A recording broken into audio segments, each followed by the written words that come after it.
Meron dito gumagawa nito na may turmeric kaya medyo madilaw. May iba, may atsuete kaya mapula. Pero ito sa atin, very simple and very straightforward.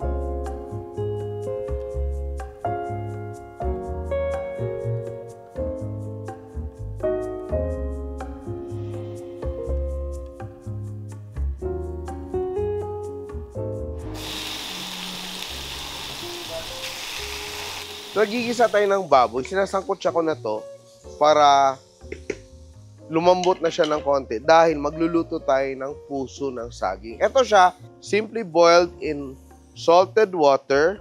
We will remove the core and slice. Ganun lang kasimple. So, ito na yung ating puso ng saging. Habang sinasangkot siya na natin yung ating baboy. Ito, we will cook it in coconut milk. Saging lang may puso. Yan. Ating pork. Season with a little bit of salt lang. Dagdagan natin ng konti pang oil. At igigisa na natin ang ating bawang at sibuyas. Lalagyan ko din siya ng hibe, dried shrimp for a bit of flavor. Lalagyan natin ng luya, minced luya. Isa lang. And suka.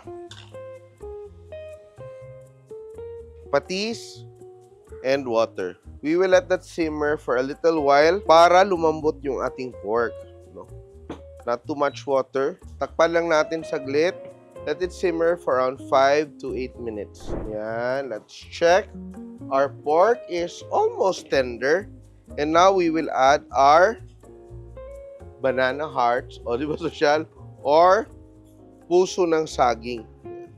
Add it all there. So, medyo marami itong ginawa natin. So, ng saging. Yan. Toss and let it simmer. No?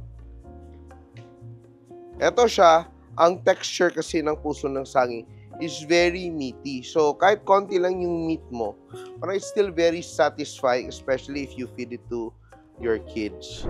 And we will now add our gata or coconut cream. Purong-puro. Let that simmer and cook down and reduce. Yan, lalagyan din natin ng sili. And it's gonna turn out into a very delicious dish. Masarap siya na siding. Pritong isda, ihaw na baboy, or lechong manok, or kahit tuyo. Ay, ang sarap nito. Very simple. I will add my chilies now. And all we have to do now is wait until it's cooked and perfect. Malapit na maluto yung ating puso ng saging na may gata. Sa inyo, ano bang tawag nito? May ibang lugar ang tawag, minanok. Sa inyo, anong yung tawag? Iba naman, kilawin. Pero ito is very simple. At ano pa kayang mga recipes na gamit ang mga ordinaryong mga ingredients na nakakalimutan na natin? Comment down below at susubukan natin siyang lutuin. And this one, very nice, very creamy, look at that, and very meaty, no? Meaty siya, hindi lang dahil may baboy siya, kundi dahil sa texture ng puso ng saging, which your kids will surely love, no? You have to teach your children to eat vegetables early on. Kasi, mahirap na pag matanda na, di ba? Kailangan ng kumain ng healthy, pero hindi pa nasasanay. Yan. Healthy and delicious. Ito, ating dish for today. And if you still haven't subscribed to the Chef Tatong YouTube channel, please do so and click on the bell button to get notified for more recipes. Kung hindi nyo pa nasubukan to, try nyo, baka magustuhan nyo. Parang may karne, kahit hindi ko nakuha yung pork. Nice and tasty.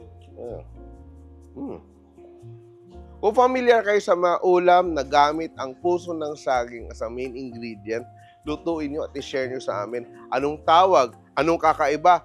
Meron dito gumagawa nito na may turmeric kaya medyo madilaw. May iba, may atsuete kaya mapula. Pero ito sa atin, very simple and very straightforward. Ang ating ginataang puso ng saging. Enjoy!